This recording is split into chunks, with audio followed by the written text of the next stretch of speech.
So, ayun, meron akong 3 egg yolk. Kasi nag-crave lang talaga ako ng leche plan. Since hindi naman ako pwede kumain ng napakadami at ako'y mauumay. So, eto na naman tayo. Gagawa na naman tayo ng experiment. So, meron akong 3 egg yolk. Tapos, meron akong 1/2 cup ng condensed milk. So, ilagay na natin. So, ayan. So, i-mix natin siya. So, 3 egg yolk. Tapos, 1/2 cup ng condensed milk.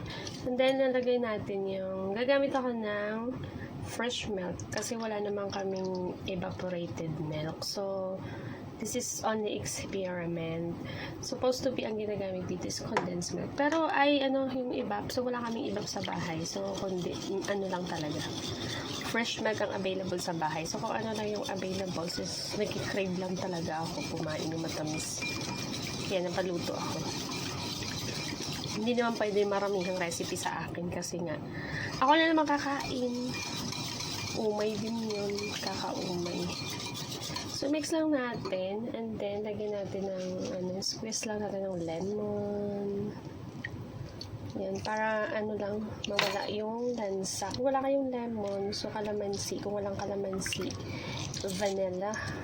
Para mawala yung lansa ng egg. Yan yung purpose nun. So, ayan, mix lang natin yan.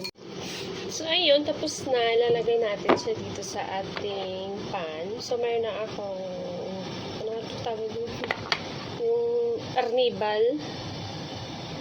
So, kailangan salain natin siya para walang buo-buo.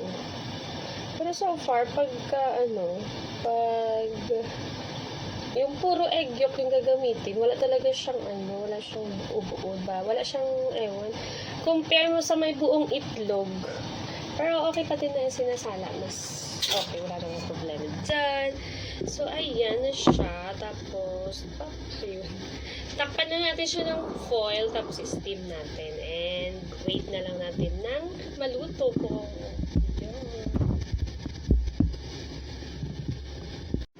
So, naluto ko na yung aking experiment leche plan. So, palalamigin ko na lang ito. Then, ilagay ko sa pag lumamig na, syempre, kainin na natin bukas.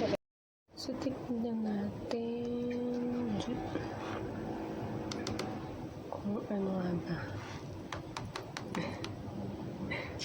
Tingnan ko kung masarap to. So, mukhang leche plan naman siya.